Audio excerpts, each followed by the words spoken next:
Everybody, what's up? Circus here, coming at you with a Battle Phase recap video. Tonight we're going to look at Battle Phase number 78 kind of in depth and see how the whole thing went down. And of course, we got to bring Ryi in because he was here for the whole thing. Hello. So how was Battle Phase 78 overall? Oh, it was an exciting tournament. We are in a shifting meta right now, so everything is kind of fair game. And that was very clearly shown with an off-meta deck winning a tournament. So always love it when stuff like that happens. A lot of times people complain, oh, the meta's stale, there's not a lot of diversity. And as we look at the overall breakdown, we can see there is a lot of decks here. yeah, is there a lot of people, obviously, in any free tournament, you're going to see a lot of different decks with varying degrees of success. But I would say definitely in this tournament, people, and it's usually because of the side deck, right? Like once the meta shifts, all these rogue decks can kind of come in. Everyone's side deck is going to be kind of focused on one or two decks in the meta, and then everything else is free game. So it's always pretty interesting watching it play out. I mean, you're seeing everything: Worms, Super Heavy Samurai, Speedroids, Lightsworn Dinos, which we did a video on, Heretics. I mean, invoked Fortune Fairies. I mean, you name it, it's in there, right? It's there. All right, so let's whittle this down a little bit. What made the top 32? And here you go. Witchcrafters being the big winner here. Yeah, it's interesting. The deck did have a lot of people topping, but not that many actually went further, regardless of, top 16 or top 8 or whatever. I think the farthest, correct me if I'm wrong, might have been top 16. Let's see here. We had one in the top 8, yep. One in the top 8, okay, yeah. Yes. So top 8 was as far as it went for being the most represented deck. So, yeah, a lot of 5 Witchcrafters. This is probably one of the larger tournaments that they've topped off at last time. Last Friday, I think none topped or something. Sometime last week there was a tournament where it was 15 entered, none topped. So interesting wild ride this deck has had in the meta right now. No surprise though. Witchcrafters, Blackwings, Dark Magician, Shiranui, Blue Eyes, Element Sabers. I mean, those are gonna be your top 5 or 6 every time. We did see the Lightsworn Dinos make it in. Super Heavy Samurai in the top 32. The memes are real. Super Heavy Samurai. There's this guy who's solely playing it and doing very well across all tournaments that he's playing in with it. A very interesting strategy that he has.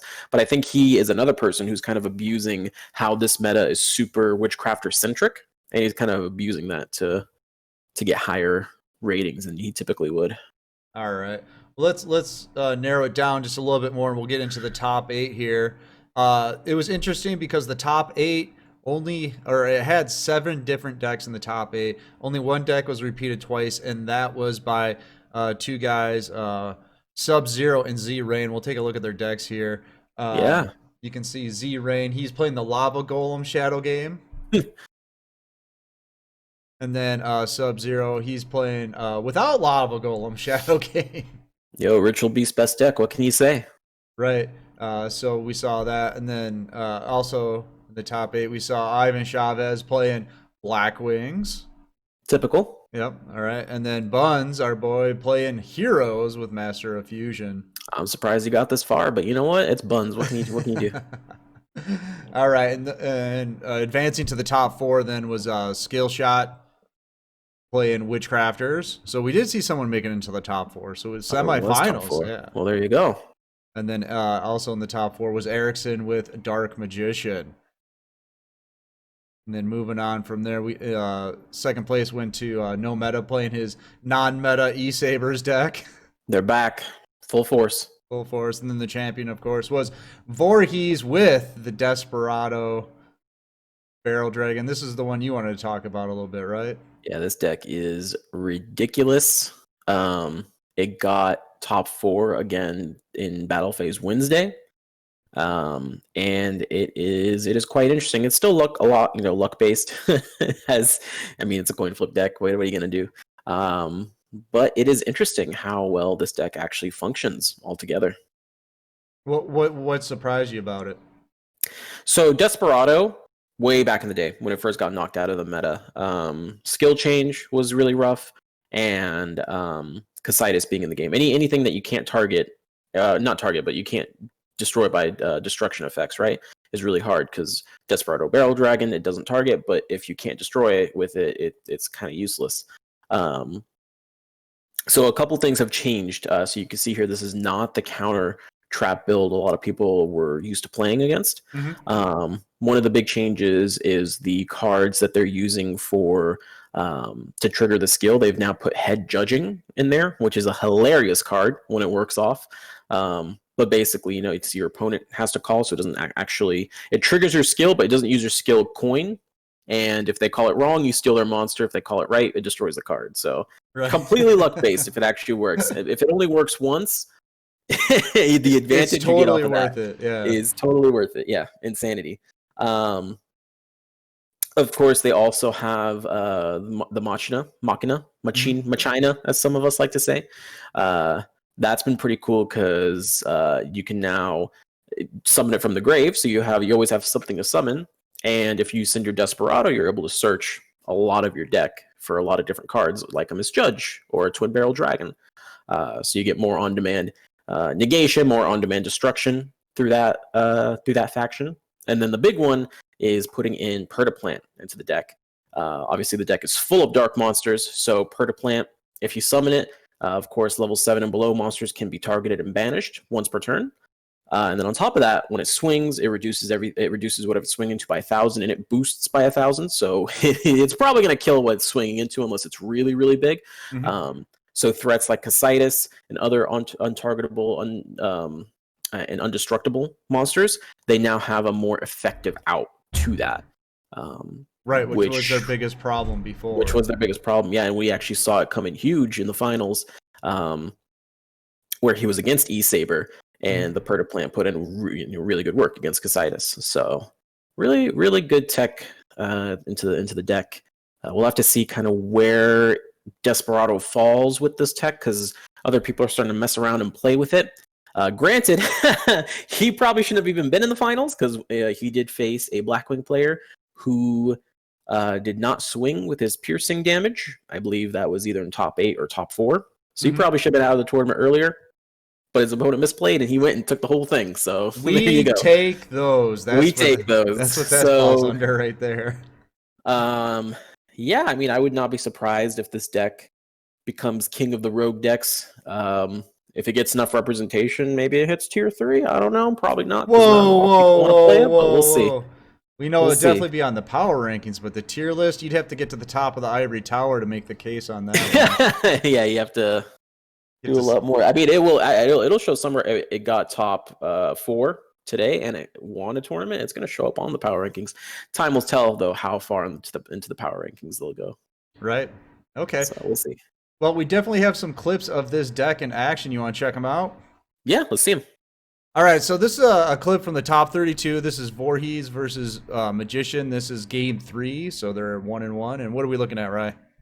Yeah, so this is a super interesting experience here. So Desperado Barrel Dragon runs a skill from Sartorius, Master of Destiny, that allows the first 3 heads to be guaranteed in any of the coin flips that the player will be throwing.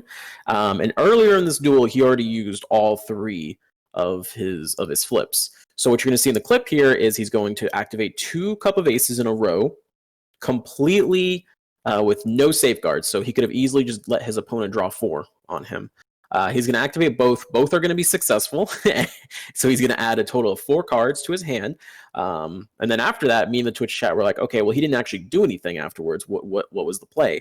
So immediately after that, his opponent sets a card. Magician sets a card. He activates Super Buddy's Team Force to bring back another card, which is Twin Barrel Dragon. When it's summoned, you flip 2 coins. If they're both heads, you pop something. Gets another 2 heads. So this is now 4 heads that he's gotten with no safeguard. They just happened, which is ridiculous. This guy's insane. Right. And to top it all off, he actually had lethal, because we know that that's a misjudge, or we can infirm that was a misjudge, because earlier in the duel it was search and add it to hand. However, because he just drew 4, it could have easily been a spider or something. So later in the duel, you see him toss down a Boar of the Spear. If he swung into that Misjudge, it actually would have been lethal, but he decided instead to go for Hawk Joe. That gets ultimate Providence, so he loses the Hawk Joe, which just allows the Desperado player to go into the Pertaplant, which we talked about earlier. On Amaru, the synchro, the level 12 synchro on the Blackbird's board, that card cannot be destroyed by card effects. So when you go into the Pertaplant, you lower it by 1,000, you boost by 1,000, you swing over it, and that is what ultimately allowed him to win the game at that point. So crazy good luck, but also really good usage of that Pertaplant tech for a deck that cannot normally get over cards that cannot be destroyed by card effect. All right, the next clip we got is from the finals, the lucky top 2, we called it this week. Here he is facing no meta. This is game 3, and he's taking on E-Sabers here. Yeah, so E-Sabers, whenever they go first and they set 4 on you, there's a high chance that that set card is an Alistair. Now, the one thing that back in the day in a Desperado heavy meta that we used to do is make sure that because there was there'd be Desperado mirrors. You didn't want your monsters to be destroyed while they're face down because they don't really get their flip effects. They don't get to be able to, if you can't summon Desperado from the hand, etc., etc., etc. This is something that he forgot because he did set his Alistair, which was immediately popped by the Twin Barrel Dragon. He did try to floodgate it in response. Doesn't matter, though. You still get the effect. And then we found out in the following turn that Invocation was one of the set bluffs. Attempted to activate it, Lancia Chain, and that pretty much was it. I mean, he had no way to search. Mm-hmm. In one of the games we saw, he actually triggered his Destiny Draw on mistake, we're supposing.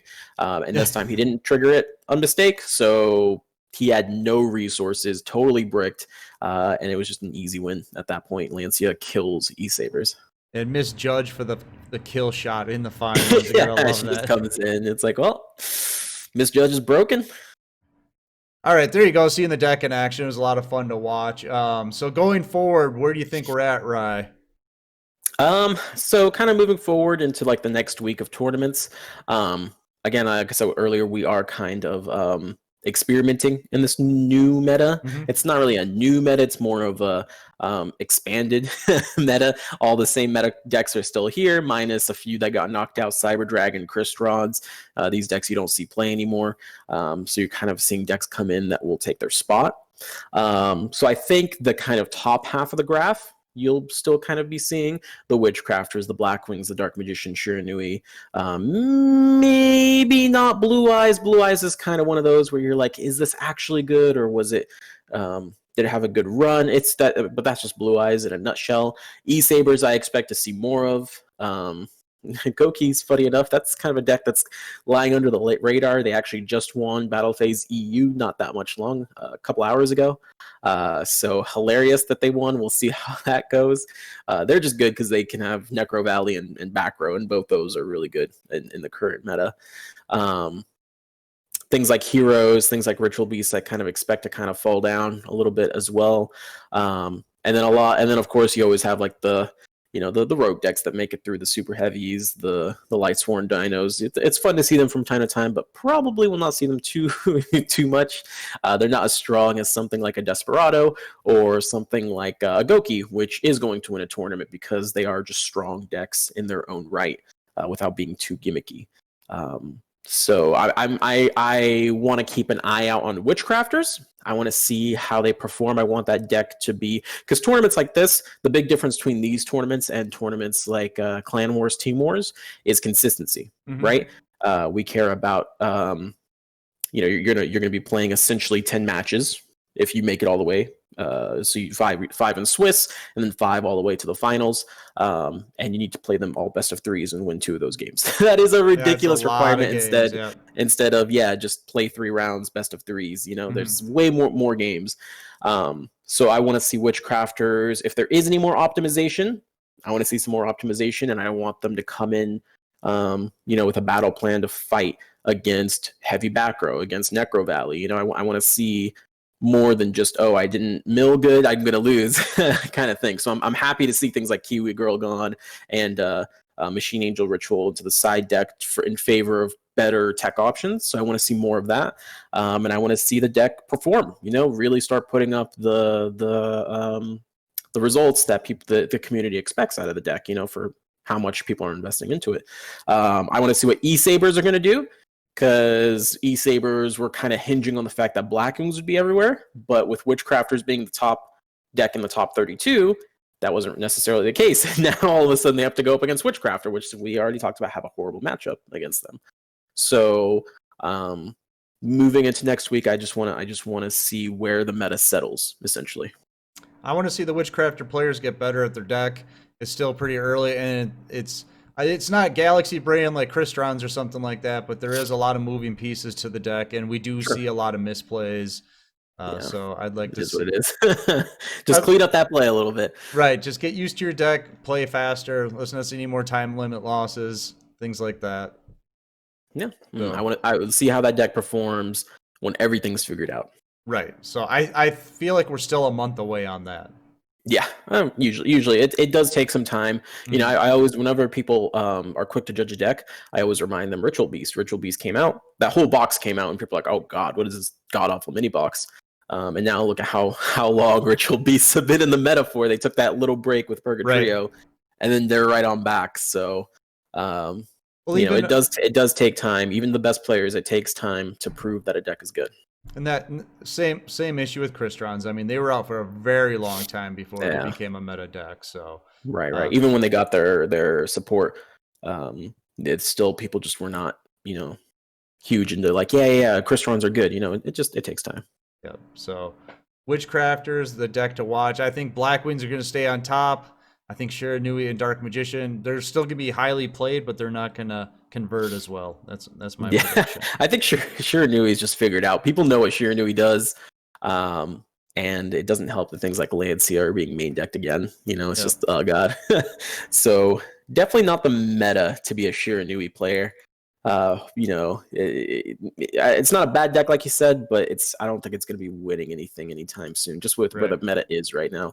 I think they need another meta shift for them to be back on top. Okay, so make sure to check out the power rankings next week to see if what we predicted came true, and then make sure to join us next week for Battle Phase recap when we take a look at Battle Phase Monday. Who knows what number will be on then? 85, 87, who knows? Who knows? And then there's like the tournament if we reach 1,000 subscribers. So who knows when that's going to be? Right. Oh God, who knows what number we'll be at? Yeah, who knows? So if you like what you saw, make sure to like, comment, and subscribe, and join us on Twitch, Twitter, and Discord. Make sure to get in the Discord because that's where we announce all of our tournaments. You'll get notifications when they're about to happen, and they're always free to enter. Make sure to check out Gamersupps. There's a link in the description below. Use it to get 10% off. So we'll see you next time. I'm Circus, and that's Ryi. Bye, YouTube. See ya.